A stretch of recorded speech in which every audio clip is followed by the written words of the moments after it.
are getting ready for the 2022 REDCREST Championship. So tell me a little bit about how you're feeling right now. I'm super excited. You know, the REDCREST is our championship, our world championship at, you know, the end of the season, and we kind of kicked the next season off with it. And to have it here in Tulsa on Grand Lake, you know, it's just, it gives me goosebumps when I say it because, you know, one, my family's part of it, you know, so many friends, and it's just a great fishing community. You know, Green Country in itself just is the heart of bass fishing, in my opinion. We have so many different lakes around here. When people think of Oklahoma, they don't think of great lakes and great bass fishing like we have around here.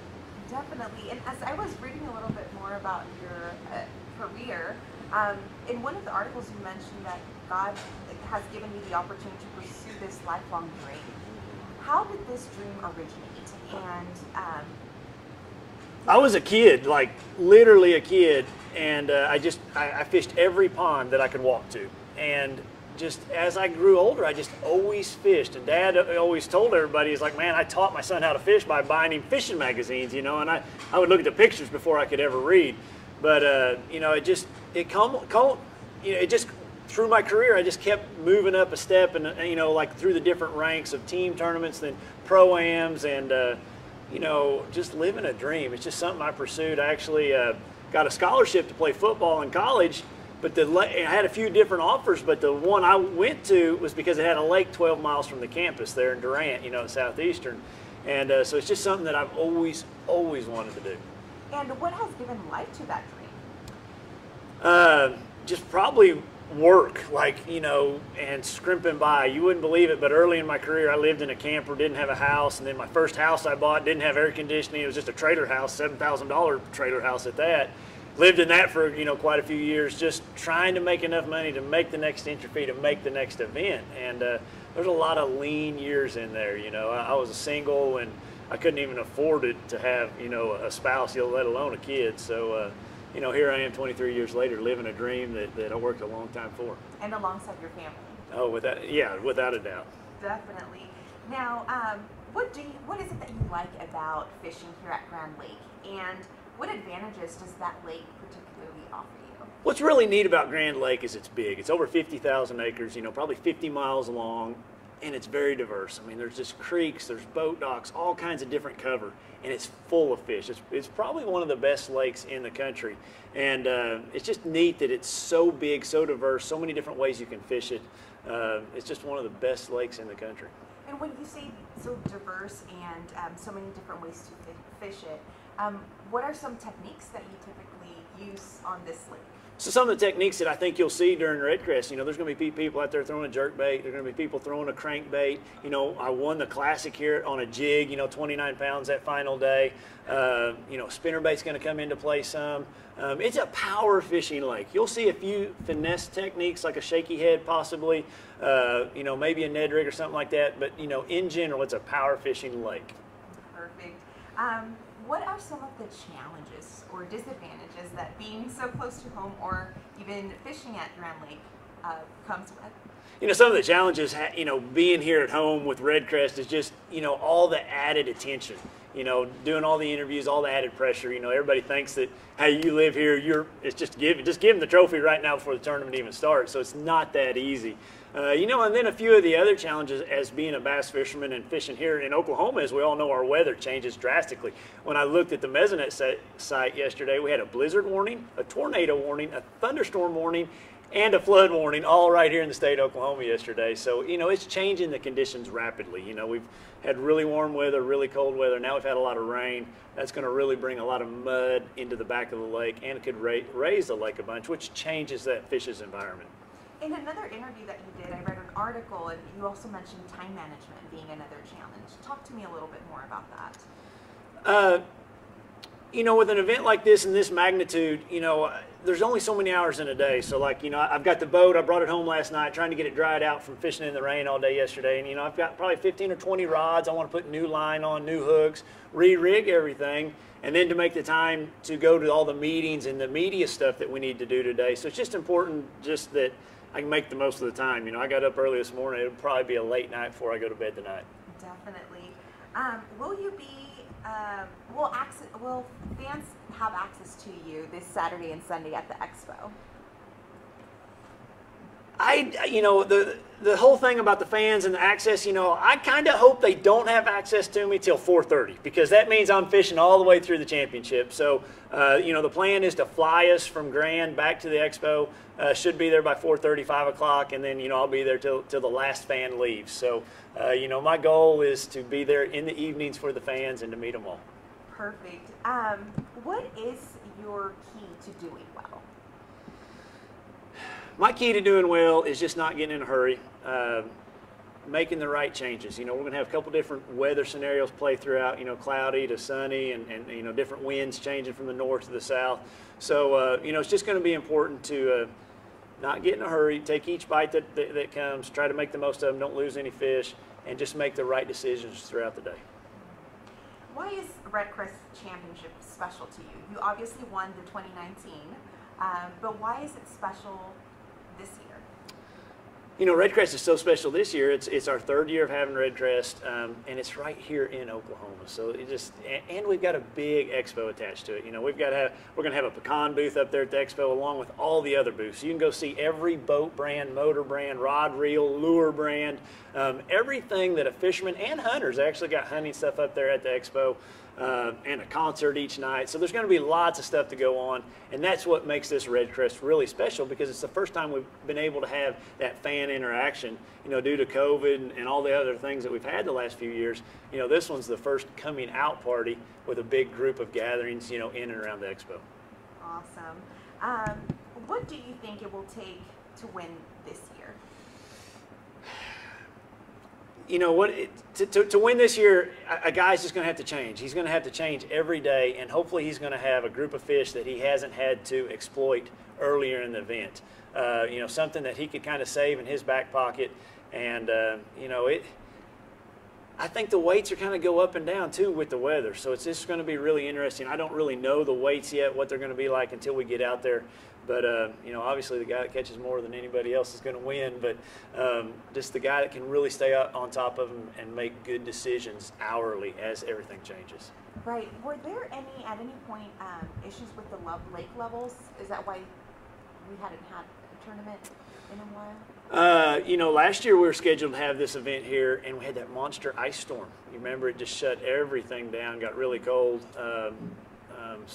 Or that was actually REDCREST down in East Texas. We're supposed to have it down in Palestine, and it just shut the place down for like 2 or 3 weeks. Nobody had power. And it seems like we had an event scheduled here back in like June, and it flooded. Like all the parking lots were underwater. So we've had a few opportunities to be here at Grand, and the weather's just taking us out of the mix. So it's nice to be back. It is super nice to be back, and I think the weather's going to be really nice. Other than the first day, the rest of the week looks like it's going to be really good. Now, you are currently living your dream career, and you have an extensive list of accomplishments. Is there an accomplishment that you would like to add to that list that you haven't already? Number 2, a second REDCREST would be really, really phenomenal. Another prize that we all fish for is that Angler of the Year. And I was fortunate to win that back a couple years ago, so I would love to do that again. But to be able to win the REDCREST right here at Grand, I would love that. That would be it'd be good. What do those wins and victories mean for you? In our sport, the rate of failure is like astronomical. When you think about how many casts you make in a day, maybe 1,000, and you only catch maybe 10 fish, that's 10%. And then you think about like how many, casts you make throughout the year, over 8 or 9 events, and you may not win an event. So to win an event is huge because there's such few opportunities. So I would just be overjoyed and excited because, something that we try to do every time we go out, and, to have it be REDCREST and have it to be here at the house would be amazing. That's awesome. Now, with the current weather, what are you expecting fishing to be like? I'm gonna shut that. With the current weather, what are you expecting fishing to be like? The lake's kind of fickle because with the current weather and the other thing that's really happened with the lake this year is we've had a lot of big tournaments. There's been 300 boat tournaments, 200 boat tournaments, 100 boat tournaments, like every day leading up to this event. So it's got those fish kind of pressured. So they're kind of acting a little not like themselves, let's say. And then when you've got this weather and this big change of water that just came into the lake and all this rain, it may set them back a little bit that first day, but then if everything stabilizes the rest of the week, it could just get really good. Definitely. Are there any particular lures or tricks that you'd like to share with some of your fans who like fishing bass?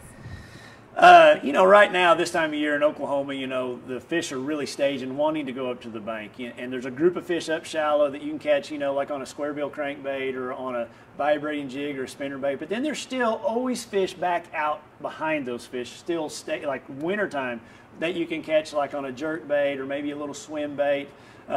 Something like that. Or, a lot of people, our events, we're not allowed to throw the Alabama rig, but that's a great bait too for somebody wanting to go out, the following weekend and try to catch some of these fish. Awesome. Now, what is the difference between this year and when you've won in 2016 at the Grand Bassmaster Championship? The biggest difference this year from when I won in 16, the lake was really muddy, the whole thing, all the way down to the dam, and there was just very small sections of clear water, and the water was a lot colder. It was in the mid 40s, and just a few little places was in the lower 50s. This year we're here a month later. The whole lake is in really good shape. There's not very much mud in it at all. It's really clean, and the water is quite a bit warmer. So, I expect the whole lake to come into play. How much longer are you expecting to do this? There's a few of those people that I look up to that are in their mid-70s, Rick Clunn, Tommy Martin, that are still competing and competing at a very high level. So, I don't have a timetable on the schedule. I think as long as I'm competitive and having a lot of fun, the sky's the limit. What has your career journey taught you? Hard work and perseverance get you a long way. I may not be the best at everything, but I feel like I can outwork anybody. How do you deal with fans whenever they get out on the water? It's great, to have those guys out there cheering on you when you catch a big fish. It just gives you goosebumps. It's really engaging. Makes you want to work that much harder. It's really exciting to see those guys out there and to catch one for them. Just really, is really gratifying. Perfect. And like I said, I don't have that background knowledge when it comes to fishing, but how do the different baits kind of play a role in what you're able to catch? Each bait is a tool for a certain water color, for a certain water temperature, for a certain water depth. So, that's why, like today, I'll be rigging up a lot of different baits, for each scenario that I might be presented with tomorrow. So, as far as the colors, then you choose the colors to the watercolor, or to what maybe the fish might be feeding on, that's what we're trying to do. We always say match the hatch, you're trying to match whatever those bass are eating out there on the water. Perfect. Anything else that you would like to add that I probably didn't ask? Man, you asked a lot of questions that were really good. You did a lot of research. I just want to invite everybody to come out to the expo. It's going to be a great time. It's all free. A few things that, maybe that for people that aren't fishermen, why would they come out there? They're giving away big screen TVs every hour. They're giving away rod and reels every hour. They're giving away $500 Bass Pro gift cards. So there's other things to do. I think there's some camping stuff there, some hunting stuff there. So I just want to invite everybody to come out to the expo. It's going to be a great time and a lot of stuff to see. Perfect. And also I read that you guys have a pecan farm. Is that correct? Yes. So tell me a little bit about that, and will some of your fans be able to taste some of your pecans? Absolutely. So, 7, 8 years ago, I bought a pecan farm. I grew up working with Dad, always on the weekends. I wanted to teach that work ethic to my son. And, it's not very far here from the house. It's right in the Caney River bottoms. And we're going to have a booth at the expo selling pecans, selling T-shirts, selling hats. So, yes, absolutely come out. Taste some of the best pecans that I feel like are around.